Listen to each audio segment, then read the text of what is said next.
로마서 8장입니다. 로마서 8장.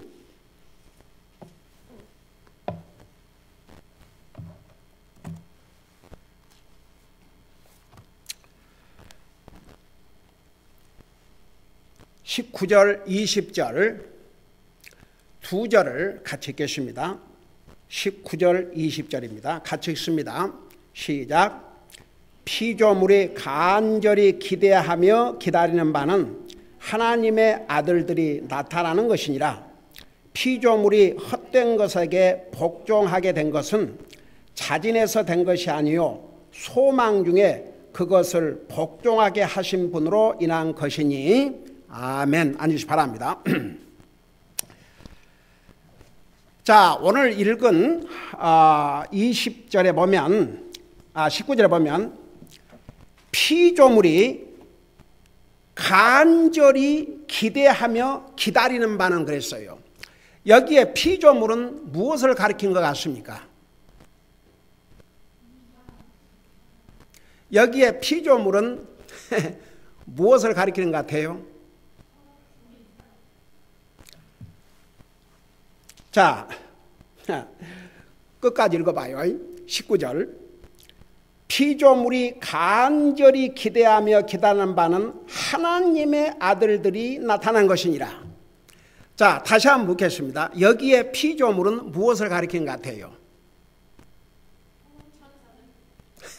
주여, 사람을 제외한 자연 만물들.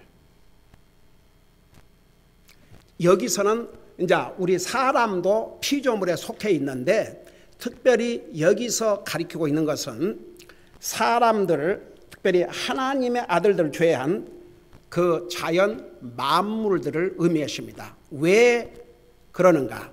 자, 그거를 하나하나 보도록 하겠습니다. 여러분 보세요. 피조물이, 그러니까 자연 만물들이 간절히 기대하며 기다리는 것이 뭐냐 그러면 하나님의 아들들이 나타난 것이라고 그랬어요. 왜 그러는가? 여러분 보세요. 죄는 사람이 범했는데 사람이 범한 다음에 무엇이 다 저주를 받았어요? 자연 만물이 다 저주를 받았어요, 사실은. 여러분 보세요. 공중에 나는 새 죽어요, 안 죽어요? 그 다음에 짐승들 죽어요, 안 죽어요? 물고기 죽어요, 안 죽어요? 영원히 사는 거 없어요. 제가 한 번은, 저는 그런 건 잘 몰랐어요. 여러분, 개의 수명이 평균 얼마인 줄 아십니까? 에? 저는 그런 거 생각 안 하고 살았는데 나중에 그걸 알았어요. 개의 수명이, 왜냐하면 제가 이제 제 집 사람과 함께 걷는데 거의 대부분이 개를 데리고 다녀요. 근데 확실히 이 미국 사람들은, 미국 사람뿐만 아니라 개를 기르는 사람들은 아무리 짐승이지만 오랫동안 이렇게 살다 보니까 정이 들겠지요. 근데 한 번은 이제 늘 보면서 인사를 하는데 그 개가 아무래도 걷는 것이나 뭐이나 보니까 그러니까 뭔가 건강이 좋지 않은 것 같았어요. 그래서 늘 이제 보면서 인사하고 그러니까 Hi, how are you? 그러면서 자기가 so sad래요. 왜 sad이냐 그러니까 얼마 있으면 죽을 것 같대요. 그래서 얼마나 몇 살이나 됐는데 죽느냐고 그러니까 그때 제가 알았어요.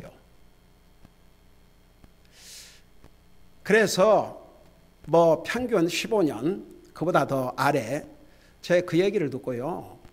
와, 그래도 사람의 수명이 적어도 하나님께서 물론 어린아이 때 죽는 경우도 있고 젊어서 죽는 경우도 있고 하지만 그래도 하나님께서는 우리 사람에게 평균 연령을 시편 90편에 의하면 70에서 강건하면 80으로 그런 그 평균 연령을 주셨지 않습니까? 근데 짐승은 아이고야 15년. 그러니까 보세요.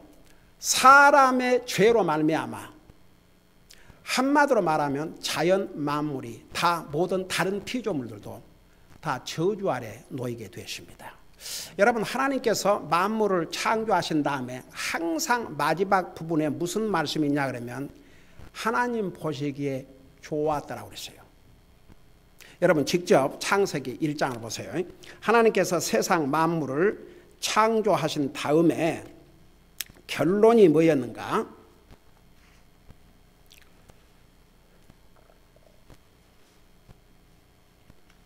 31절을 보시기 바랍니다. 여기 보니까 하나님께서 자신이 만든 모든 것을 보시니, 그러니까 31절 전에 하나님께서 그야말로 우주 만물, 사람들을 포함해서 우주 만물을 다 창조하셨는데 하나님께서 자신이 만든 모든 것을 보시니까 매우 좋았다라고 그랬어요. 하나님이 친히 창조하신 모든 것이 다 좋을 수밖에 없었습니다. 이때는 아직 사람이 하나님의 말씀을 불순종하고 죄를 범하기 전이었기 때문입니다. 자, 그런데 보세요. 자, 상황은 완전히 그야말로 드라마티컬리 놀랍게도 바꿔졌습니다. 여러분 눈으로 한번 직접 봐요. 사람의 죄가, 사람이 하나님의 말씀을 불순종한 죄가 어떤 영향을, 얼마나 많은 영향을, 얼마나 광범위하게 미쳤는지를 여러분 눈으로 직접 보세요. 자, 3장 16절부터 보시 바랍니다. 하나님께서요, 그 아담 이브가 결국 하나님 말씀에 불순종하고 그 선악을 알게 한 나무에서 나는 열매를 먹었지 않습니까? 책임을 물을 때는 남자에게 제일 먼저 책임을 물었어요. 왜 그런 줄 아세요? 남자가 먼저 죄를 범한 게 아니에요. 여자가 사탄의 유혹을 받아 죄를 범했지만 하나님께서 그 명령을 누구에게 주셨냐면 아담에게 주셨습니다. 아담에게, 남자에게, 아직 여자를 만들기 전에. 그러니까 책임을 제일 먼저 남자에게 물었어요. 여러분 사실 남자의 책임이 얼마나 중요한 줄 아십니까? 성경에 남자를 머리라고 그랬어요. 아무리 사람 다른 그 모든 신체가 멀쩡해도 머리에 이상이 생기면 그건 정상이 될 수가 없습니다. 제가 이제 아침에 이렇게 걸을 때 어떤 젊은 그룹들이 이렇게 몰려와요. 처음에는 몰랐어요. 근데 보니까 전부 다 학생들 그런 나이 같은데 왜 이 시간에 공부를 안 하고 이렇게, 나중에 알고 보니까 장애아들이었어요. 근데 그 장애아는 거의가 한 사람 장애아마다 그를 돌보는 선생이 따라 붙어 있어요. 그러니까 장애아가 10명이라면 20명. 제가 하루는 이제 그걸 알고 난 다음에, 와, 겉으로 보기에는 아주 멀쩡한데, 다 걷고, 있을 거 다 있고, 근데 왜 저렇게 되느냐? 이 뇌에 이상이 있기 때문에. 여러분 보세요. 남자를 머리라고 그랬습니다. 머리가 잘못되면 그 집안은 힘들죠. 머리가 제대로 돼 있어야지. 그러니까 남자의 책임이라는 게 얼마나 중요한지 압니까? 남자가 그 책임을 다하지 못하면 그 가정 세워질 수가 없습니다. 그래서 여러분 보세요. 왜 하나님께서 분명히 사탄이 미혹을 해서 이브가 먹고, 그리고 어떻게 범죄한 순서를 보면 아담이 제일 마지막인데 하나님께서 그 책임을 물으실 때는 남자 아담을 먼저 찾았습니다. 그리고 두 번째, 와이프에게 책임을 물었습니다. 그 다음에 세 번째, 이 사탄에게는 왜 그랬느냐 묻지도 않으시고 바로 우리 하나님께서 형벌을 내리셨죠. 그 14절에 보면 주 하나님께서 뱀에게 이르시되 뱀이 사탄이 아니고 사탄이 뱀의 모습으로 나타난 거죠. 내가 이 일을 행하였으니 내가 모든 가축과 들의 모든 짐승보다 다 저주를 받아 배로 다니고 평생토록 흙을 먹을지니라. 그리고 이제 15절 내가 너와 여자 사이에 또 내 씨와 여자의 씨 사이에 적대감을 두리니 여자의 씨는 내 머리를 상하게 할 것이요 너는 그의 발꿈치를 상하게 할 것이니라. 그래서 이 3장 15절은 우리 인류의 메시아에 대한 최초의 예언이라는 거 여러분은 옛날에 창세기 공부할 때 자세하게 배웠죠. 그래서 여자의 씨는 바로 예수 그리스도를 가리켰습니다. 내 머리를 상하게 할 것이요 결국 사탄을 이제 이기고 승리하셔요. 우리 예수님은 하나님이시니까. 여러분 머리를 상하게 하면 그건 죽습니다. 그래서 결국은 우리 예수님께서 우리 인류의 최초의 조상을 미혹했던 이 사탄을 정말 진멸하시고 승리하지만 동시에 사탄이 하는 일까지도 여기서 예언했어요. 뭐라고 하시냐면 너는 그의 발꿈치를 상하게 할 것이니라. 그러니까 사람의 발꿈치야 그렇게 생명과 지장이 있지 않지요. 그러니까 이 사탄이 계속해서 인류를 괴롭힐 것을 미리 알려주신 거죠. 여러분 보세요. 사탄은요 예수님이 누군지 다 알았어요. 하나님이시라는 거 잘 알고 있어요. 사탄은 영물이기 때문에. 그러니까 예수님께서 사람의 몸으로 이 땅에 오셔서 3번을 시험했지 않습니까? 인류의 최초의 조상을 미혹했던 사탄이 하나님이신 예수님이 사람의 모습으로 오셨는데 그 예수님을 한 번도 아니고 3번이나 시험을 했어요. 다 여기서 말씀하신 대로죠.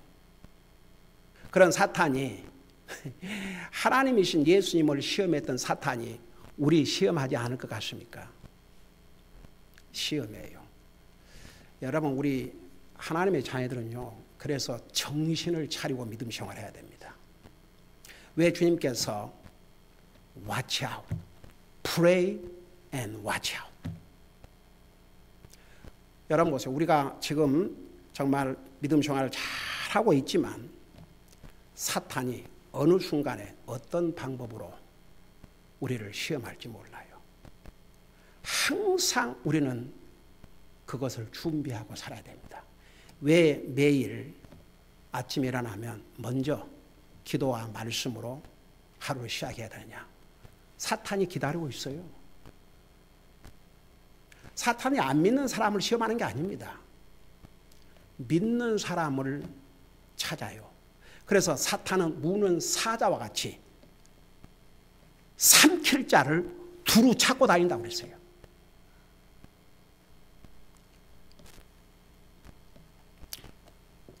그 메시지를 듣고 어떤 분이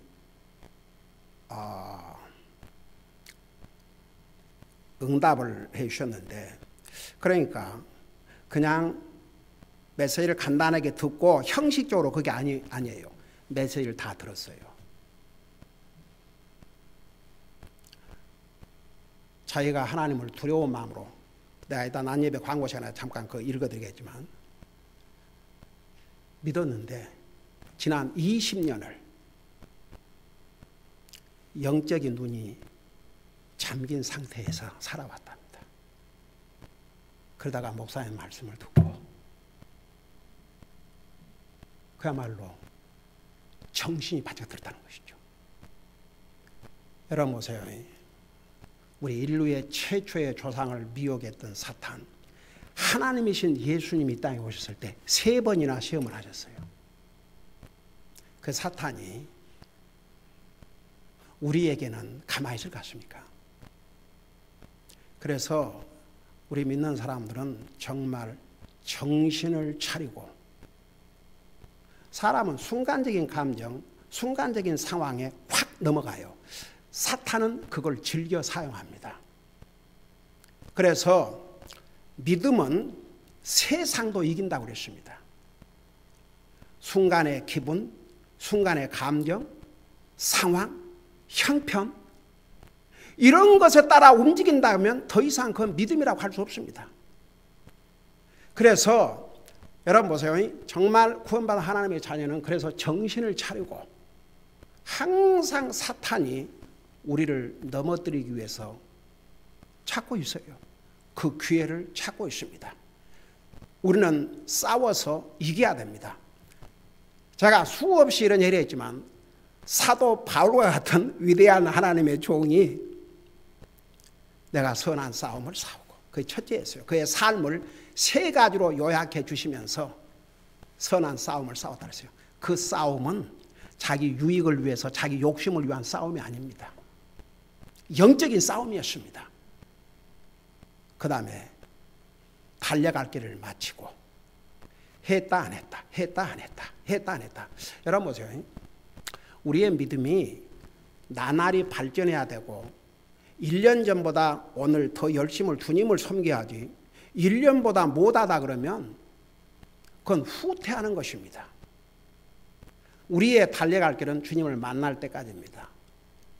그 다음에 내 믿음을 지켰으니 여러분 믿음은 우리를 영원한 지옥으로부터 영원한 하늘나라로 우리에게 영원한 영생을 믿음을 통해서 그 믿음의 파워가 얼마나 강한 줄 아십니까? 그래서 믿음은 세상도 이긴다고 하셨습니다. 그 믿음, 그 소중한 믿음 우리가 지키지 않고 저절로 No. 왜 합석한 하나님의 사람들이 목숨을 건 줄 아십니까? 그들의 믿음을 지키기 위해서. 여러분 우리 침례교 역사를 피 흘린 발자취라고 합니다. 얼마나 많은 우리 믿음의 조상들이 믿음을 지키기 위해서 피를 흘린 줄 아십니까? 그 제가 전에도 한번 얘기 같은데 한 번은 차 타고 가는데 어느 미국 목사님이 내가 이제 우리 아들을 돌아오니까 어느 미국 목사님이 말씀을 전하는데 이상하게 좀 듣고 싶더라고요. 딱 몇 마디 들어보니까 이 양반이 성경적인 목사인가 아닌가 하나님의 말씀을 바로 전하는 목사인가 아닌가 그냥 몇 마디 들어보면 알아요. 그래서 계속 들어놨더니 저는 아직도 그 얘기가 생생합니다. There are a lot of people who claim that they are Christians. 많은 사람들이 자기는 하나님의 자녀들하고 그렇게 얘기한다 이거죠. But let me tell you this. 내가 하나 얘기하고 싶다. If you are saved, how you are saved? How you were saved?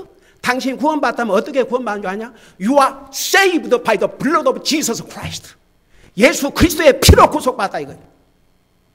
And those who are saved by the blood of Jesus Christ even don't want sweat for God. 예수 그리스도의 피로 구원받아가면서 주님을 위해서는 땀도 흘리고 싶지 않다? That's something wrong. That's not right. 그거 옳지 않다 이거죠. 뭔가 잘못다 이거죠. 제가 그거 듣고 가면서 Amen, brother. I totally agree with you. 맞는 말씀입니다. 여러분, 말은 예수 믿는다 그러고 그리스도인이라 그러면서 우리가 그리스도인이라면 진짜 그 피로 우리가 구속을 받은 것이죠. 주님은 나와 여러분을 구원하시기 위해서 우리의 죄를 씻어주시기 위해서 피를 흘리셨습니다. 왜? 예수 그리스도의 피가 아니면 우리 죄를 씻을 방법이 없으니까. 근데 그 피로 구속받은 하나님의 자녀가 주님을 위해서 땀도 흘리기를 원한다.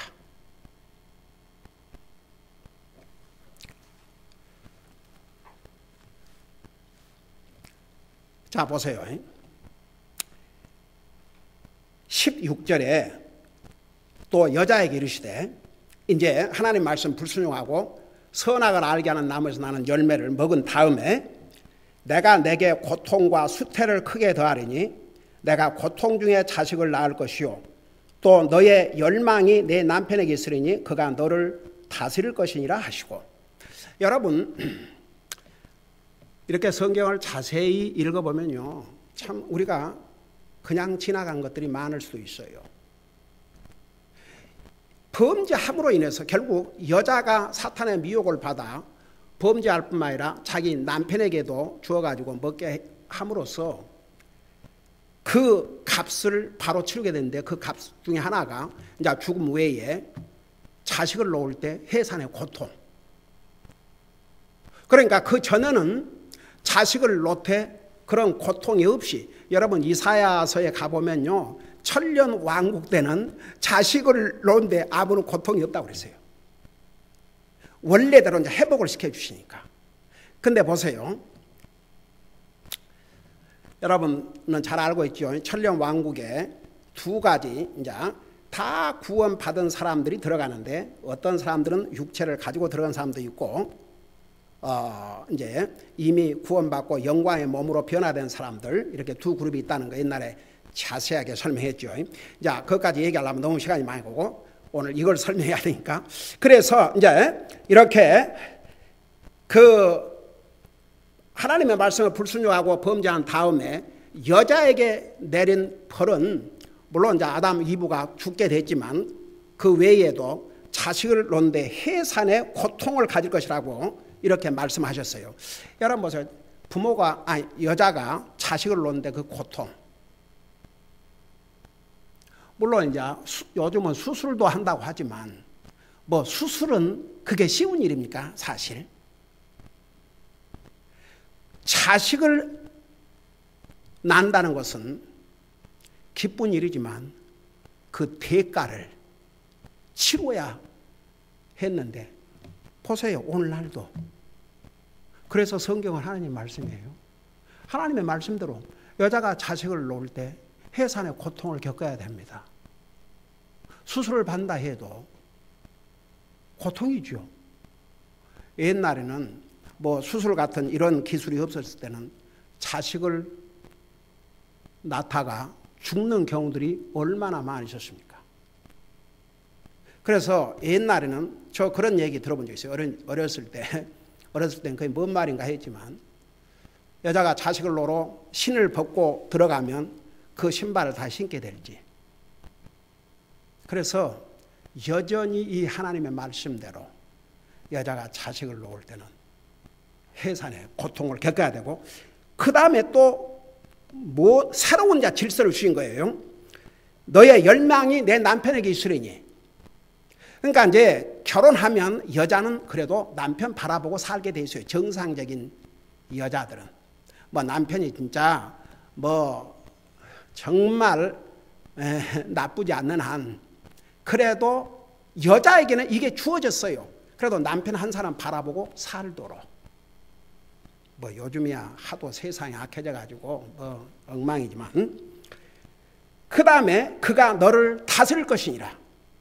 그러니까 보세요, 뭐 남녀 평등 어쩌고 그러지만 하나님이 주신 질서는 범죄한 다음에 여자는 남편의 다스림을 받고 살도록. 그러니까 남자가 여자 이기려고 그러면요 힘들어요. 싸움이 일어날 수밖에 없어요. 왜 그런 줄 아세요? 하나님이 주신 질서이기 때문에. 아무리 못난 남자라도, 아무리 별볼을 얻는 남자라도 여자가 이기려고 그러면요, 와, 그거 가만 안 있어요. 이게 하나님의 말씀이 옳시다. 그 다음에 보세요. 이제 남자에게 내린 형벌. 17절 보니까 아담에게 이르시되 내가 내 아내의 음성에 귀를 기울이고 내가 내게 먹지 말라고 명령한 나무에 나는 것을 먹었은즉. 여러분 보세요. 남편, 물론 여자의 건설적인 제안은 듣고 받아들여야죠. 그러나 하나님의 말씀에 어긋난 것을 하면 남편은 고쳐줘야 됩니다. 그냥 무조건 그게 아내 사랑하는 게 아니에요. 사실은 그거 아내 사랑이 아니에요. 도리어 아내에게 주실 복을 가로막고 결국 자기에게도 유익이 안 돼요. 남편은 아내의 말을 듣되 이게 하나님 앞에서 옳은 것인가 틀린 것인가 하나님이 먼저 해야 돼요. 먼저. 야, 와이프가 얘기하니까 무조건 그건 사랑이 아니에요. 부모 자식한테도 마찬가지예요. 뭐 자식이 원한다고 해서 하나님 말씀에 옳지 않은 것을 해요? 그건 자식에 주는 부모의 사랑이 아니에요. 분명히 하나님께서 내 아내의 말을 듣고 그랬어요. 그래서 그래서 남편의 책임이 크다니까요. 남자의 책임이 커요. 그래서 남편에게 너가 이렇게 내 아내의 음성에 귀를 기울이고 내가 내게 먹지 말라고 명령한 나무에서 나는 걸 먹었은즉 땅은 너로 인하여 저주를 받고. 자, 보세요. 이게 얼마나 중요한 내용인지 모릅니다. 땅이라는 게 보세요. 사람의 몸도 땅에 그 흙으로부터 빚어 만들었다고 했어요. 그리고 모든 우리 사람이 먹고 살 채소와 나무가 어디에서 자라요? 땅을 근간으로 자라요. 근데 그 땅이 저주를 받다 그랬어요. 그 땅이. 왜? 사람의 죄 때문에. 그래서 이 사람의 죄로 말미암아 만물, 자연 만물, 땅이 저주를 받다 보니까 거기서 주여. 그러니까 보세요.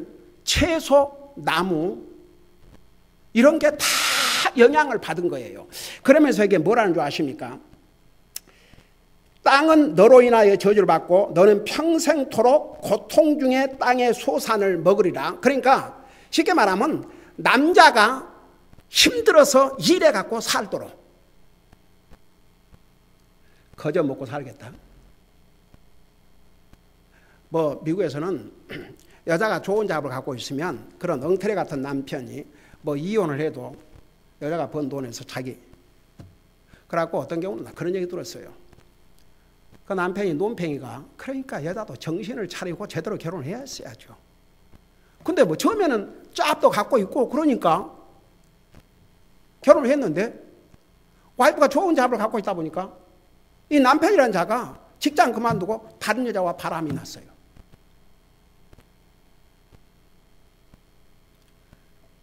그래서 이혼을 했지만 계속 위자료를 받고 산답니다.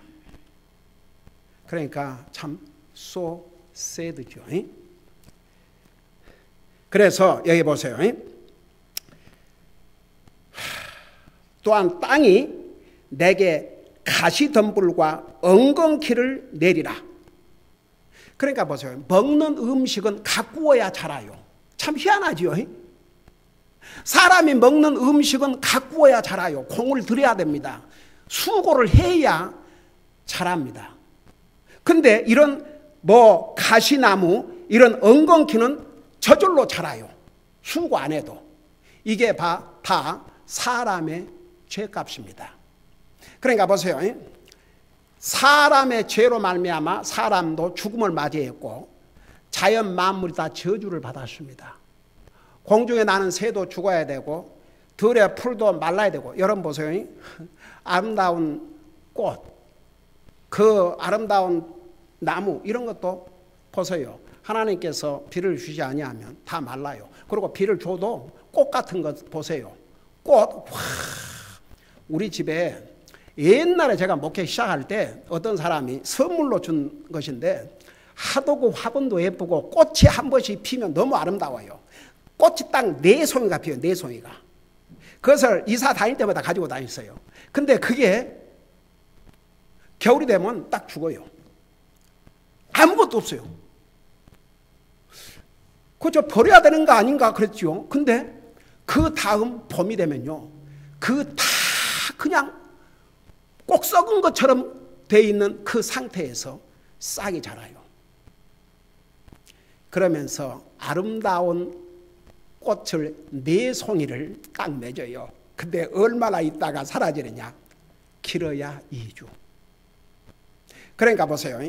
자연 만물이 다 사람의 죄 때문에 저주를 받은 것입니다.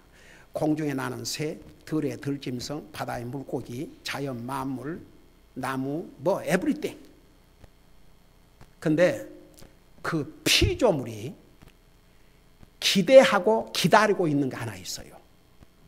자, 그걸 생각하면서, 그러니까 이렇게 해서 우리 인류 역사를 보면 사람의 죄로 말미암아 모든 자연 만물, 다른 피조물도 그 영향을 받다 이겁니다. 땅이 저주를 받았습니다.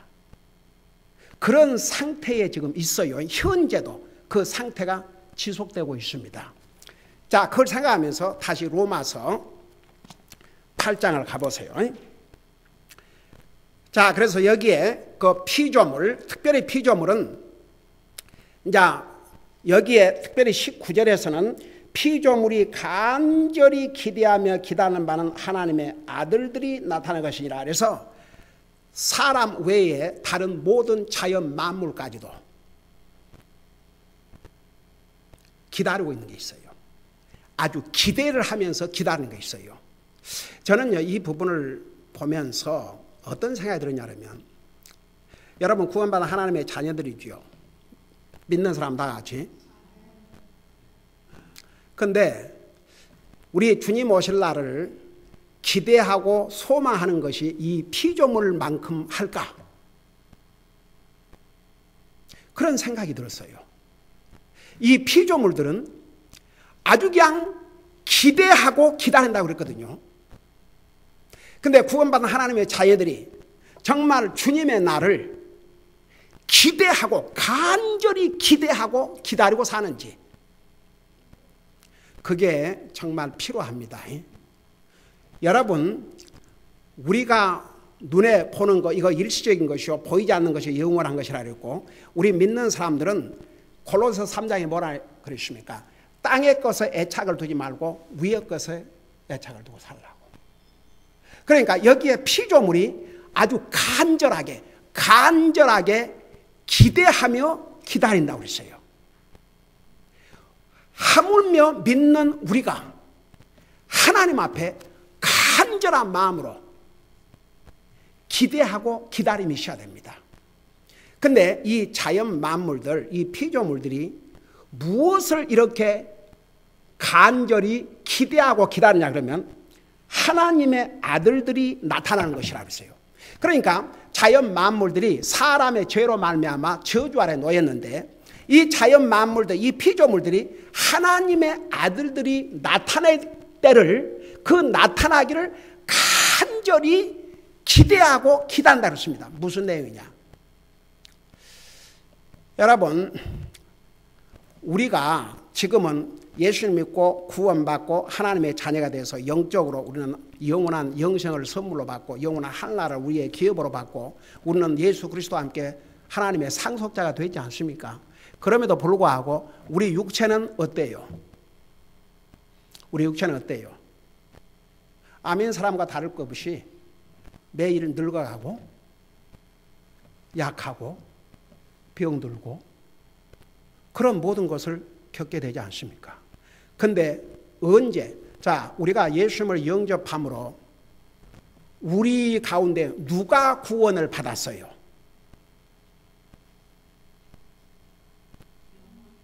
우리의 영혼이 구원을 받았어요. 우리 육체는 아직 구원받지 않았습니다. 그러면 그 육체가 구원을 받아야 이제 완전한 구원이 이제 이루어져요. 근데 영적으로 구원을 받지 아니하면 육신의 구원도 없어요. 도리어 지옥 가는 거죠. 근데 언제 이 육체가 구원을 받아요? 예수님께서 공중 재림하실 때. 그러니까 예수님이 오시는 것도 그걸 잘 구별을 하셔야 됩니다. 예수님의 재림이 두 가지로 이루어진다는 거 여러분 잘 배워서 알죠. 예수님께서 먼저 공중 재림을 하셔요. 그리고 요한계시록 그 다음에 다니엘서에 의하면 그로부터 7년 후에 주님이 지상 재림하셔요. 그러니까 예수님의 지상 재림은 공중 재림으로부터 7년 후라는 것은 성경에 나와 있기 때문에 알지만 공중 재림이 언제 일어날지는 우리는 알 수 없어요. 그런데 한 가지 분명한 것은 그걸 영어로 imminent return이라고 그래요. imminent return of Jesus Christ. 그러니까 주님의 공중 재림은 어느 순간에 일어날 수 있습니다. 그러면 보세요. 왜 자연 만물이 이런 피조물들이 왜 간절히 기대하며 기다리는데 뭘 기다리냐 그러면 하나님의 아들들이 나타나기를 기다린다 그랬거든요. 그게 무슨 의미냐. 자, 우리 옛날에 다사나육과 전후서 공부할 때 자세하게 여러분 배웠죠. 예수님이 공중 재림하실 때 아담으로부터 시작해서 구원받은 모든 하나님의 자녀들의 육체가 부활을 해요. 여러분 눈으로 직접 보실래요? 다시 한번 데살로니가 전서 4장을 보시기 바랍니다. 데살로니가 전서 4장 13절부터 보시기 바랍니다. 페이지 수로 371페이지입니다.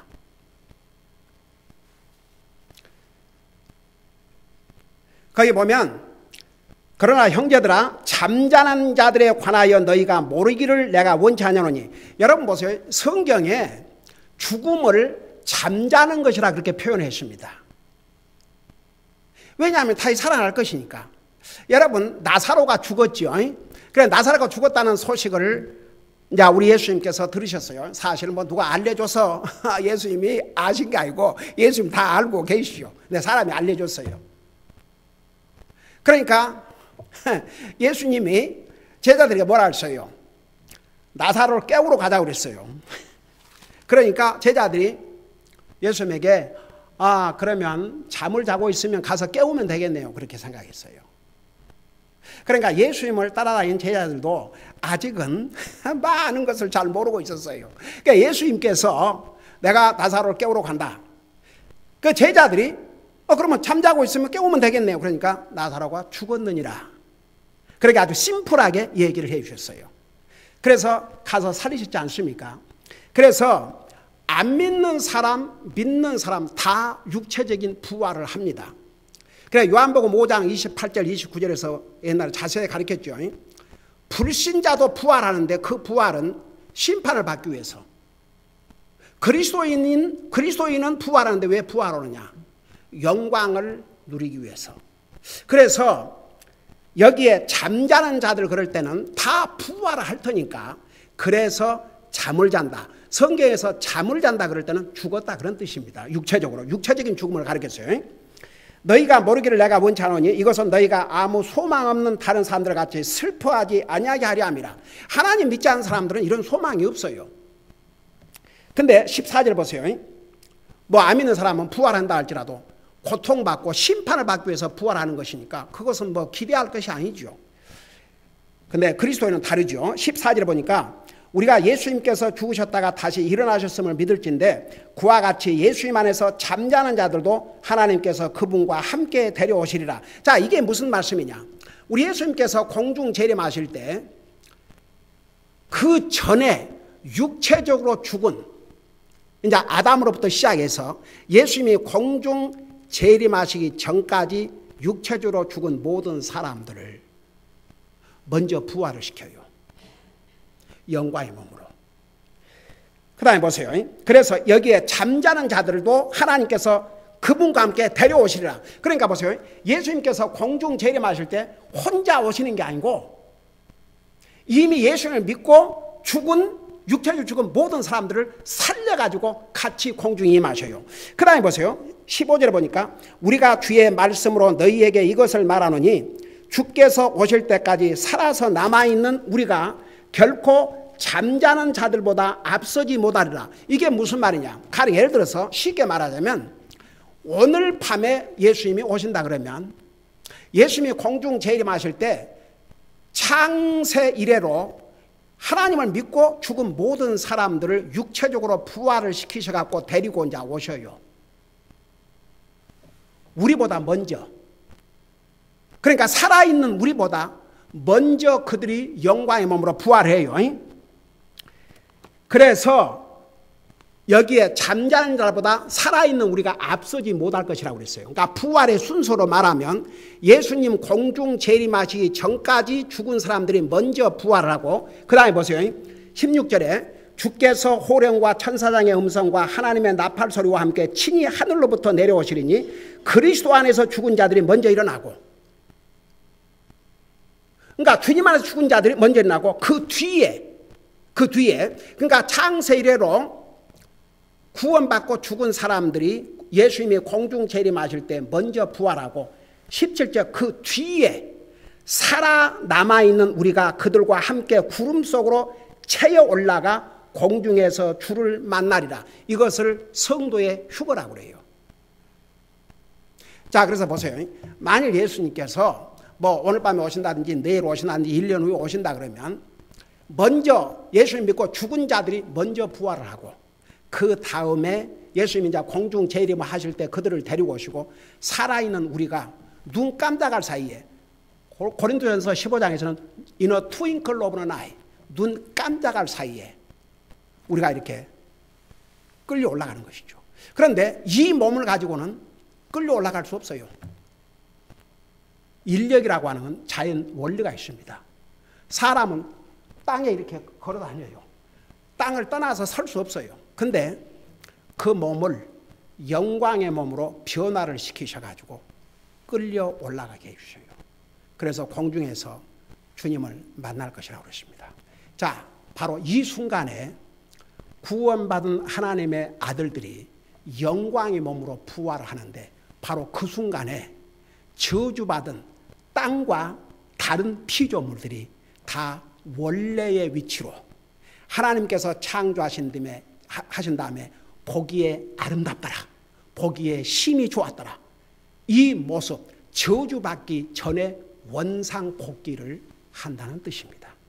그게 바로 우리가 같이 읽은 로마서 8장 19절이었죠. 19절에서 하신 말씀입니다. 그래서 이 피조물은 간절히 기대하면서 기다리는데 뭘 기다리냐?